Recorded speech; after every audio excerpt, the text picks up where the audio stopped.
Bom, galera, aula 33, hoje vamos falar sobre a aula 35. A aula 35 é a continuação da 33 e da 34. A 33 a gente falou um pouquinho sobre renda fixa, 34 um pouco sobre multimercados e a 35 a gente vai falar um pouquinho sobre câmbio, né? Fundos cambiais.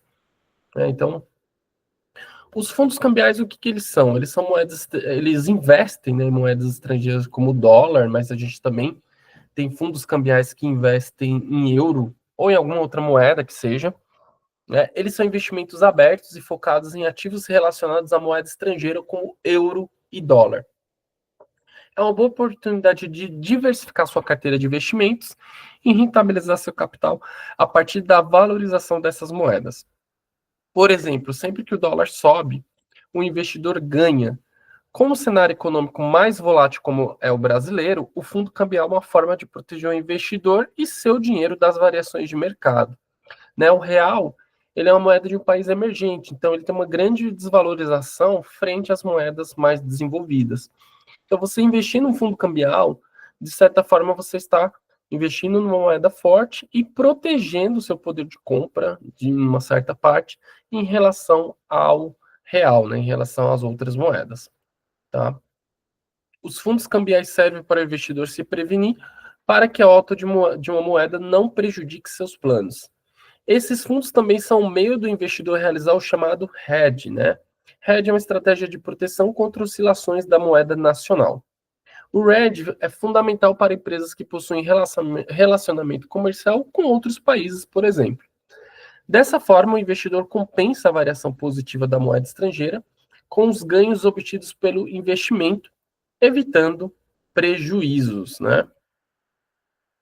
Em resumo, os fundos cambiais protegem o poder de compra de pessoas físicas ou jurídicas, pois evitam que a desvalorização da moeda nacional impacte seus rendimentos ou capital de forma negativa.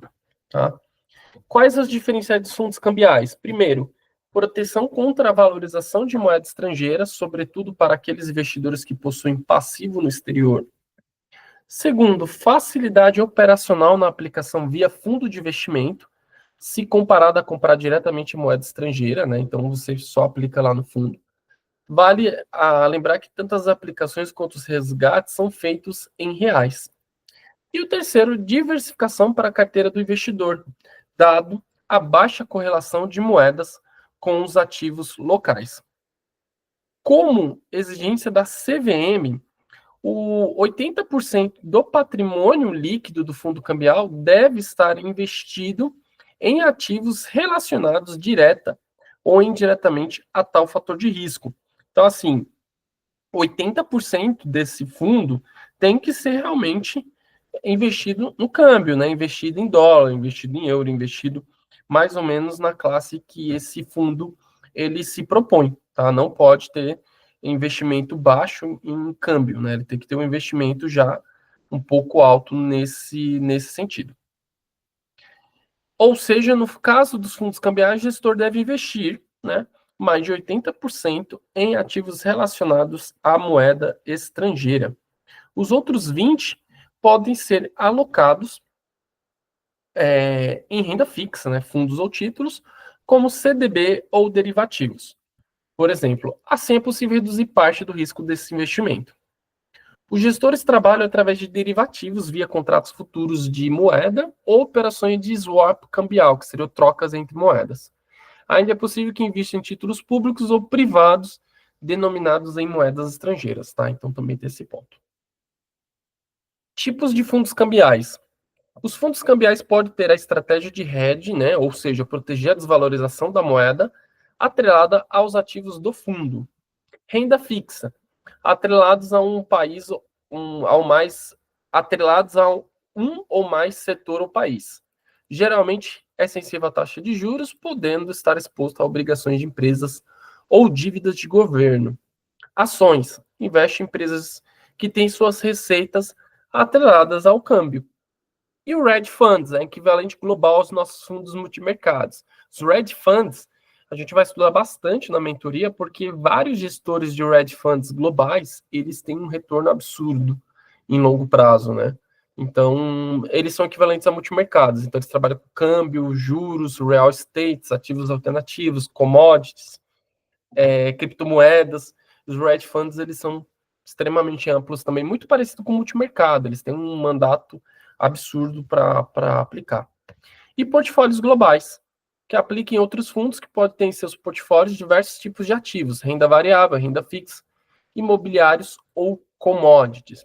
A diferença para os multimercados é que esse compra os ativos através da seleção de fundos, tá? Qual que é a vantagem e desvantagem de investir em câmbio? Né? O primeiro é que você tem um gestor dentro do fundo, né? Então ele é profissional. Você consegue ter uma praticidade, você não precisa ter muito conhecimento, é só você colocar o dinheiro lá na corretora ou no banco e aplicar dentro desse fundo cambial. Liquidez altíssima, você consegue resgatar a qualquer momento, consegue vender a qualquer momento também, né? E aí a gente só tem que ver o histórico dos fundos cambiais, né? Tem fundos que não conseguem cobrir, mesmo que ele seja atrelado ao dólar, ele não consegue render o mesmo que o dólar no período. Então tem que tomar cuidado com esse tipo de fundo, tá? Se, por exemplo, ele não render muito, não render o mesmo que o dólar, é mais fácil você comprar moeda física diretamente numa exchange, numa casa de câmbio, por exemplo, né? Como antigamente a gente fazia, né? E vamos ver se tem mais alguma coisa. Normalmente eles têm um benchmark, que é um indicador de referência. Aqui no Brasil, muitos indicam a Pitax, que é um indicador de fechamento do nosso dólar. Né? Então, os fundos eles têm que entregar acima da Pitax. Tá? Agora, para quem não são para quem são indicados os fundos cambiais? Para quem quer fazer viagem, para quem quer proteger o patrimônio em moeda forte. Né? Então, esses seriam os pontos bons. E aí, três formas de investir no dólar. A gente tem papel moeda, que é comprando diretamente a moeda. Só que muitas vezes a gente vai pagar o dólar turismo e não o dólar comercial. Então tem esse primeiro problema. O segundo é comprando ações de empresas exportadoras, porque elas têm uma receita em dólar. Então, quando o dólar sobe, elas tendem a subir também. E às vezes ela tem um retorno muito superior ao próprio dólar no período. Então, digamos que o dólar subiu 15%, você poderia ver, sei lá, uma Suzano subindo 30%, uma VEG subindo 40%. Então você consegue ter um retorno maior em moeda forte nesse sentido, né? Então, Suzano, Embraer, Vale.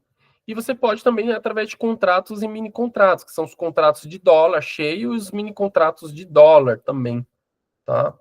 Então tem esse ponto aqui também legal. E a tributação dos fundos cambiais, como funciona a tributação dos fundos cambiais?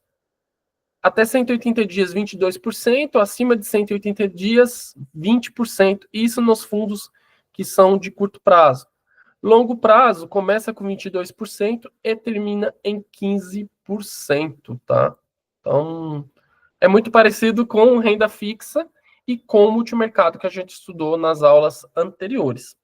Novamente, a gente vai usar XP para ver como é que está o comportamento desses fundos cambiais, tá? Vou abrir aqui a tela da XP e aí a gente vai ver como é que tá a brincadeirinha aqui.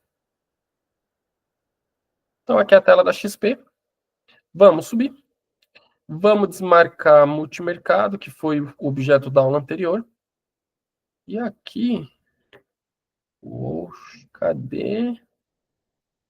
Multimercado alternativo. O que é alternativo aqui? Tinha uma categoria de cambiais. Essa categoria sumiu. Cadê?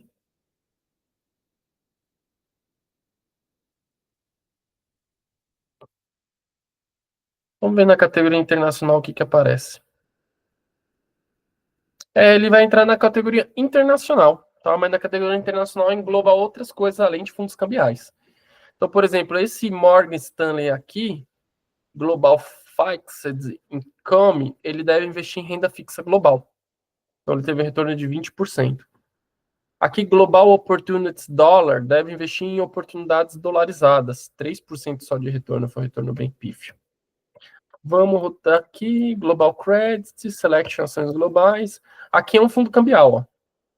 PV dólar cambial, tá comprado em dólar, tá? 11% de retorno nos últimos 36 meses, ou seja, dólar não é um grande investimento quando a gente pega em algumas janelas, embora proteja, você vê que o cambial aqui só rendeu 11% em 36 meses. a renda fixa no Brasil teria rendido muito mais, né? Lógico que aqui você está protegendo em questão de moedas, mas tem que tomar muito cuidado nisso daqui. O Western Asset, o S, ele investe em SP500, bem retorno bem expressivo, ó, 60%. Esse daqui investe em BDRs, 25%, não foi um retorno tão bom, mas o Asset US Index 500 teve um retorno bem satisfatório. Trend Cannabis, fundo cannabis também entra aqui, que é os fundos de maconha, 74% negativo, que pancada. Aqui Robotech, né, tecnologia. Aqui também bonds, que são títulos de renda fixa americana, muito semelhantes às nossas debêntures. Bolsa americana, investe aqui em bolsa americana. Esse investe em dólar, ó, 29%. Esse já teve um retorno um pouco melhor, ó. Não, mas é trend bolsa americana, só que é com dólar. Esse daqui é trend bolsa americana, só que em real. Esse já puxa para o dólar. Então, foi melhor você ter comprado o que só entregava em real do que o que entregava em dólar. Esse é um mix, tá? Ouro e dólar em uma só. 46% de retorno. Retorno até satisfatório. Aqui é bolsa americana alavancada, retornou bem, 61%. Trend ouro, 75%, porque o ouro subiu demais, né? Então, aqui é global dólar FIM, não sei o que seria, deve investir em empresas de ESG. Vamos ver se a gente acha algum outro fundo de dólar. Trend prata, para a gente não é interessante. China, trend euro, ó, esse investe em euro. Euro de lado, ó. 3 anos. Que a pessoa investiu em euro, não estaria ganhando dinheiro. Não faz muito, não é muito legal isso aqui, não. Vamos descendo mais um pouquinho. Trend commodities, também não foi um grande rendimento. Nasdaq rendeu muito, ó, 60% quase. Bolsas emergentes não vem rendendo muito. Mas aqui vem tudo como internacional, né? Água, né? Agora a água virou commodity, né? 28% de retorno. Trend cripto com dólar, ó. 172% em 48 meses. Bem positivo o retorno disso aqui. Trend metaverso, semicondutores. Vamos ver se a gente acha mais algum fundo de dólar. Deve ter sim.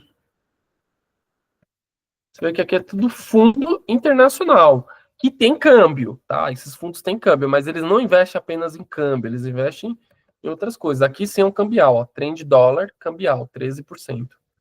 E esse daqui é o short no dólar, ó. Quem shortou o dólar ganhou mais dinheiro, ó, 57%.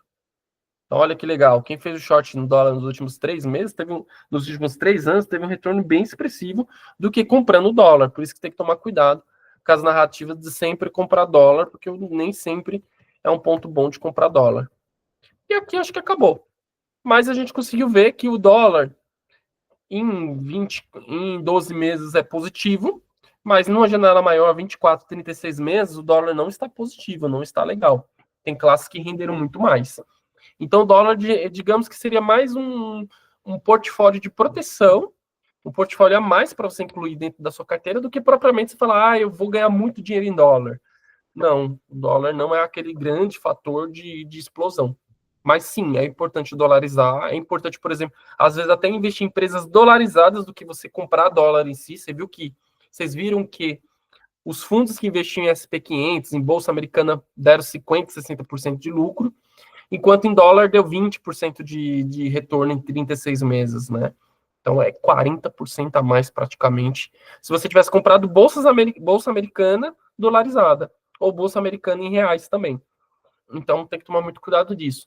Mas os fundos cambiais, eles são importantes sim, é bom você ter, mas quando o dólar está subindo muito, não é legal, é bom comprar quando o dólar está barato. E aí existe um monte de discussão do que é dólar barato, do que é dólar caro. Então é nesse ponto que a gente não consegue plotar. Para mim, abaixo de R$ 5 é compra, né, do dólar, e já chegando a 5,60, 5,80, para mim é venda. Para mim, o ideal do dólar é na faixa de 5,20, 5,40, mais parecido do preço que está agora. Nenhum dólar muito fraco, mas também nenhum dólar muito forte, ali na média, né? Porque ajuda questão do Brasil, porque a gente é uma bolsa de commodities, então as commodities são dolarizadas e o dólar para cima ajuda. Mas, por um lado, se o dólar subir muito, a inflação vem também e isso atrapalha na parte doméstica. Então é nisso daí que a gente precisa sempre se preocupar. Espero que tenham gostado da aula e se tiverem dúvidas, a gente vai falando via WhatsApp.